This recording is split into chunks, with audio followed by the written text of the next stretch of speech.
All right, folks, so this week we are going to be building another fire-hardened hickory bow, but this time we're going to be doing things a little bit different. So if you remember back to the last video, I basically built the bow, had it completely finished, and then I fire-hardened it. On this bow, I'm actually going to fire-harden a blank and then finish the bow from that blank. So we're going to see a little bit of difference there, and then towards the end of this video, I'm going to show you some of the different hunts that I've already taken this bow on in different environments. I took it hog hunting in California where it's pretty low humidity, and I also took it hunting way down south where it's very high humidity. So we're going to see how it performs in those two different environments, and I'll give you my thoughts on this bow in particular, the fire hardening process, how these hickory bows stack up against Osage bows. So yeah, let's jump right on in. So this thing is right at the stage we're going to start floor tillering it. I've got everything cut out, the back profiles cut out, the edges on the back and the belly are parallel, and right now they are close to ½ an inch thick, maybe just a shade shy of ½ an inch. And so you can see it'll start to bend a little bit, but it is far, far, far from finished. All right, so I'm gonna go ahead and just clamp this onto our form.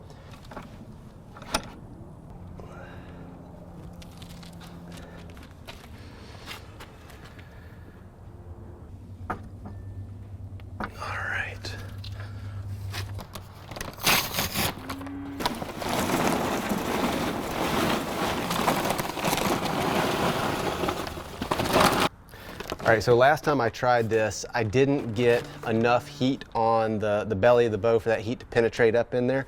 And after going up there and spending the day with Keith and Thad, I realized that I wasn't using nearly enough charcoal. What I did last time was just take one of these 8-pound bags and divide it in half. And so I had 4 pounds on each side. Keith was using a lot more than, I don't know how much he was using, but it was a lot more than that. And so probably I've got all of 2 bags except for about that. So I don't know, that's 6 pounds, maybe, I don't know, 12 to 14 pounds split between the 2 sides.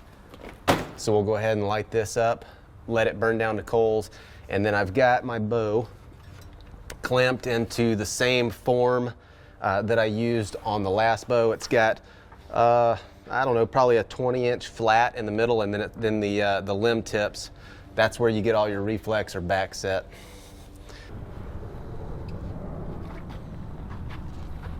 All right, so these coals are just right. We'll go ahead and just spread them around. I've got 2 bricks stacked up. I'm gonna go ahead and put another one on there. That's pretty hot the way it is right now, so.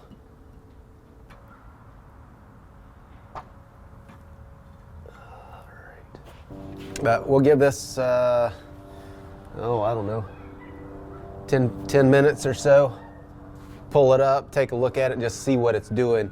And probably what I'll do every time I pull it off there, I'll just rotate it, try to keep things as even as I can. All right, so this has been on there about 10 minutes. Just want to pull it off here and see. Not really any color change. I'm gonna go ahead and knock one of these bricks off. Drop it down a little bit.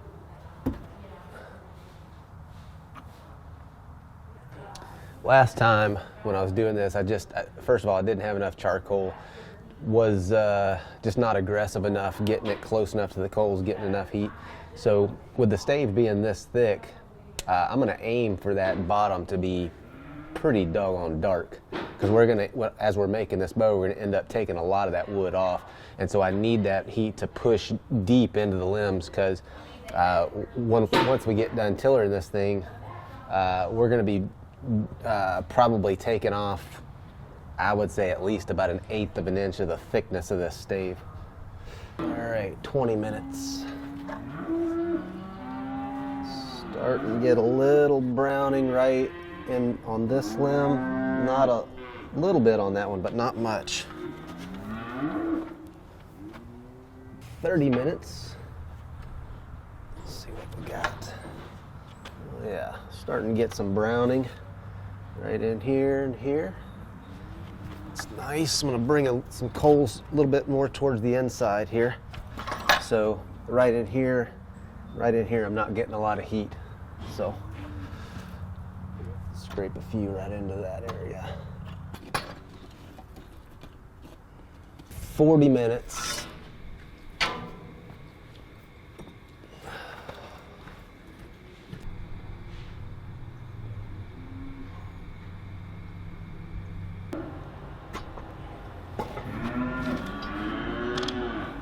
Yeah.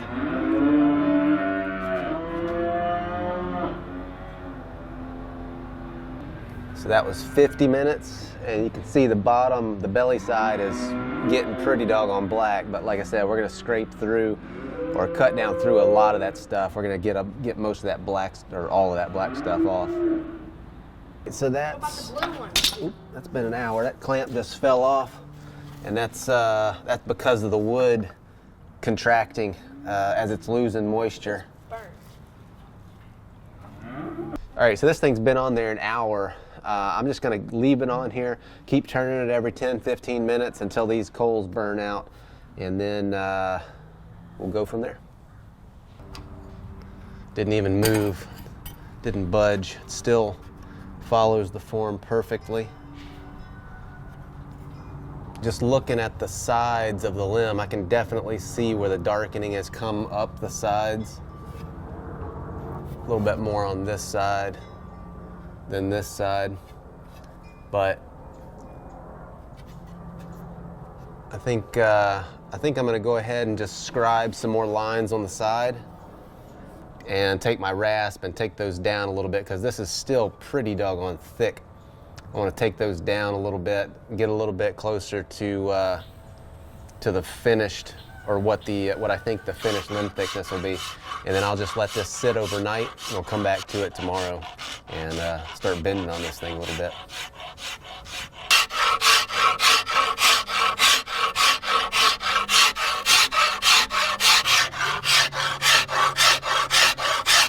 So in this side right here, I've taken off, over 1/16 of an inch, and it's still darkened down in there. So I think that heat penetrated really well.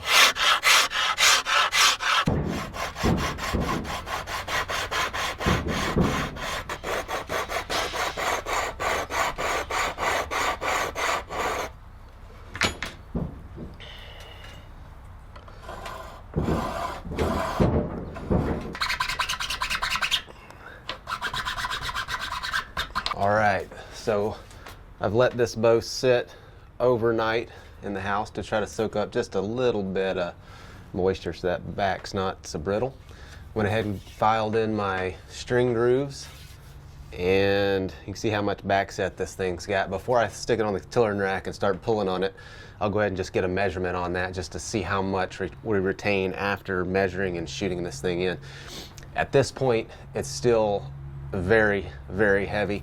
And so I'm just gonna go ahead and take off a few preliminary scrapes off of this thing, so it'll be a little easier to get down to brace height on the tiller rack. I'm gonna round these edges off here on the belly a little bit.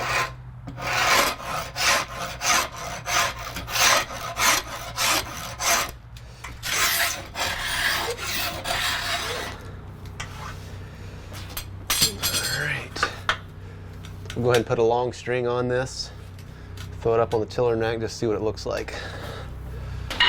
All right, so we're ready to put this thing on the tiller and rack here and give it a pull. And right now we're sitting right at 3 7/8 inches of back set.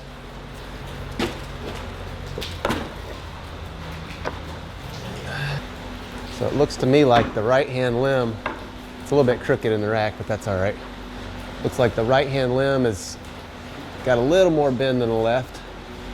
Left is pretty well straight. Right limb is bending just a wee bit. I'm gonna go ahead and just take maybe another 5 scrapes off of this one, see if I can't get it to bend a lot more like this limb over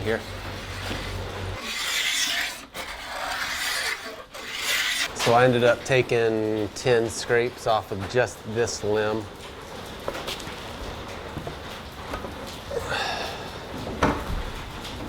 That looks better, much better. Still very, very heavy. All right, so we've got it even side to side. Both limbs look very symmetrical. So I'm just gonna take it off here.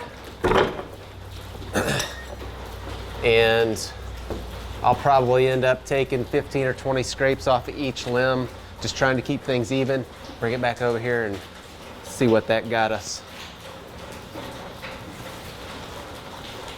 When you're scraping these things, you just, as I've said before, you want to keep an eye on your edges. Make sure you're not creating thin spots. Make sure your top edge or your edge where the side meets the back is parallel to where the belly meets the side. Those two lines need to be parallel. And then also that you're maintaining the same thickness this side versus this side. Now on this bow, I can tell this side here is getting a little thinner than this side, so I'm just gonna put a little pencil mark on there so that I'll know to shift my scraper to this side over here.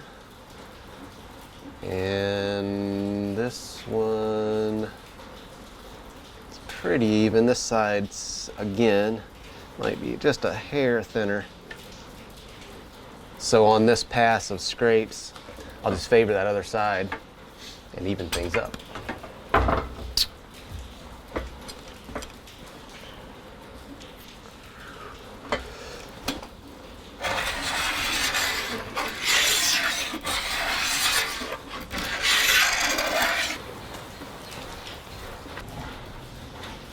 Take a few more scrapes off that left one. Then we might be able to get a string on it. So right in here, you can see that this limb's just kind of rounding out a little more. This one's just kind of staying straight. So again, we'll take a little more off of this one.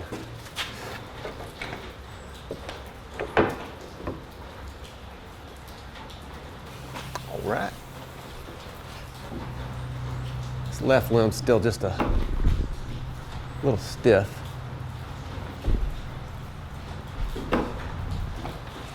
All right, so we've got the limbs down pretty close to brace height if they're not already there, but I can see this limb's just a little stiff still.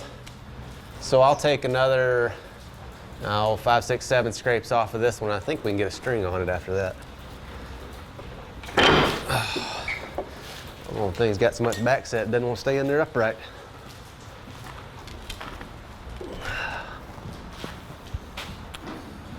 Getting there. So left limb stiff. So you can see this limb's rounding over really nice. This one's a little bit stiff. So what I'm going to do on this pass is I'm just going to take it off full width or full length on this limb, and then just right in here on this one. We're trying to catch it up with this weak spot right here. Still got some weight. So we're at 26 inches, and it's probably, we're probably hitting 60 pounds at 26 inches. So we still got a little weight to work with, or a little wood to work with. So we're just gonna drop this weight down a little bit.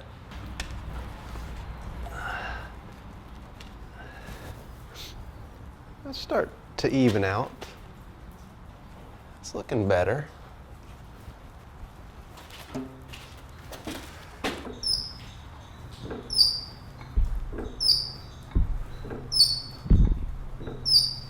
That's 28 inches. It's still heavy.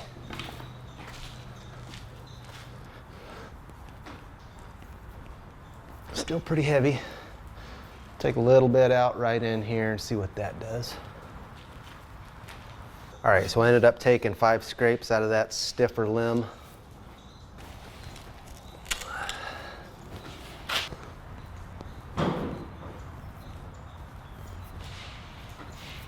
Still heavy. Oh.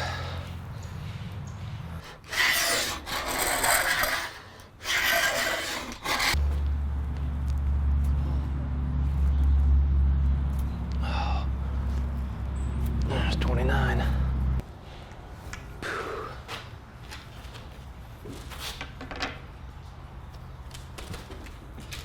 So back set. We're at 1 3/4, 2 inches, 1 3/4. 1 3/4 is the back set. Right after unstringing, after drawing to 29 inches, holding a few seconds. Here's what I'm noticing. As I was working my way down through this bow, down through the belly wood of this bow, tillering this thing out, I scraped through a lot of that darkened wood. And right in here, where the bow is really doing the majority of the work, there's still some browning in there, but it's a very light browning. And so I think in the middle section of this bow, I didn't get quite enough heat in here. And so I think what I'm going to do is just go ahead and put it back on the form and see if I can't concentrate a little bit more heat in this and see if I can make this thing hold a little bit more of that back set. But other than that, I'm happy with the way this thing turned out. The bow would actually it'd be perfectly fine just leaving it like this. It'd be a good shooting bow. It'd be a fast bow. But all this whole thing is about trying to learn this process. And so the way to learn is to try things. So that's what we're going to do. Don't really need a lot in the handle.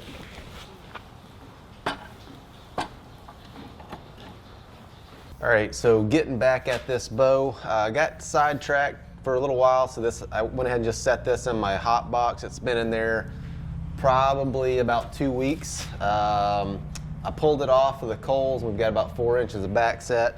I have not strung it up yet, so I'll just string this thing up and see what it does. The brace is a little low. We've got a little imbalance in the tiller here. See if I can't straighten that out.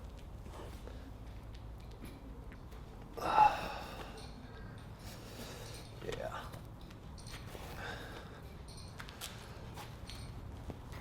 Now I can't remember, last I had up on this rack, I can't remember which side was which on this video, so just have to keep that in mind.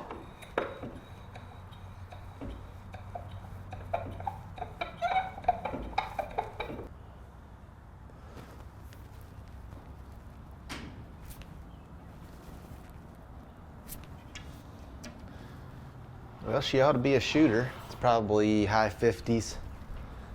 See what it does when I unstring it.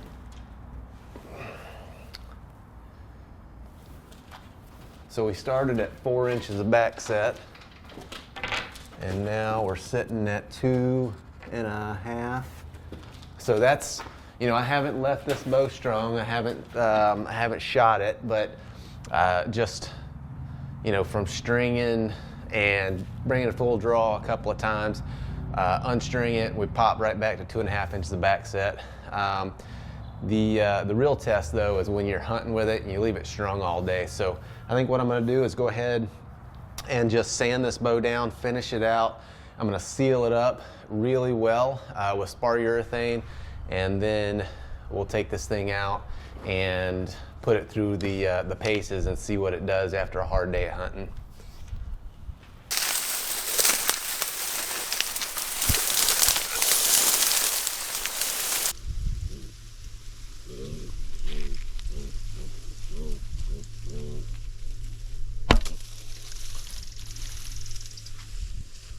All right, so this is that fire hardened, the latest fire hardened hickory. I've been hunting with it out here in the south, pretty high humidity for the last 5 days or so. That's not true, about the last 3 days. Just shot a pig with it. It's been strung all day. It started out today when I strung it, had about maybe 2.5 inches of reflex. So, and you see it's right now it's got a little bit of string follow. And if you know anything about hickory, you'll know that it is very, very susceptible to wetness, high humidity environments. It'll soak up moisture and it can cause it to take set, cause it to lose its back set, completely change the performance of the bow.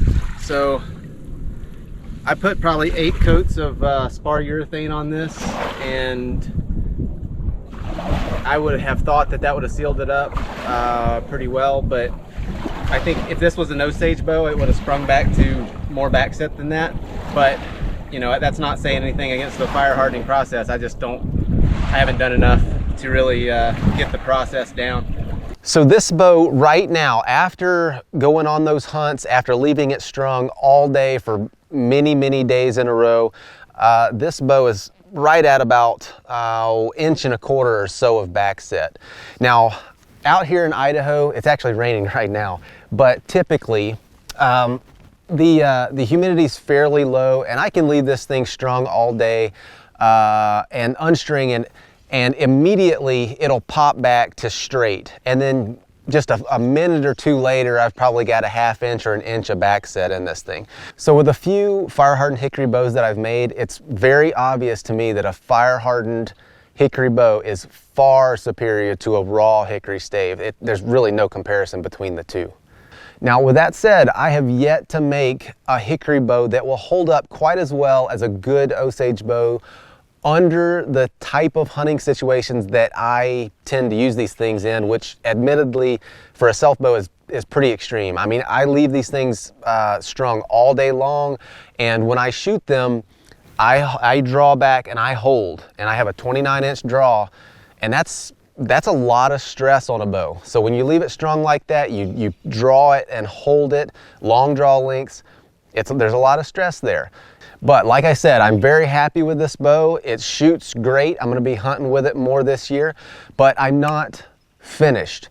I have at least one more hickory stave up here in Idaho, so I'm gonna keep at it. I'm gonna keep trying to learn. I think on the next one, what I'm gonna do is I'm gonna just try to drive that heat deeper down into the limbs, and then the other thing that I'm gonna do is I'm gonna seal it up immediately after I take it off the coals, sand it down, and do the finished tillering. I'm gonna go ahead and put my sealer on there and try to really lock that dryness into the wood, because I think that's maybe where I messed up on this bow. As I set it in my hot box down in Florida, and the hot box was going to be drier than just sitting outside, but it's still, I think it may have soaked up a little bit more humidity than I really would have wanted it to do.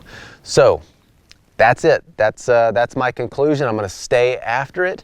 If you have access to hickory, you can make an excellent bow with it. You just need to put the coals to it, dry her out, char that belly, and come out with a very fine bow. So with that, we're going to be uploading some more hunting videos here coming up this spring. We're doing a bear hunt. Going to be doing some more archery stuff this summer. And then of course fall, we've got deer, turkey, and all that, or deer and elk and all that fun stuff. So stick around. We'll see you next time.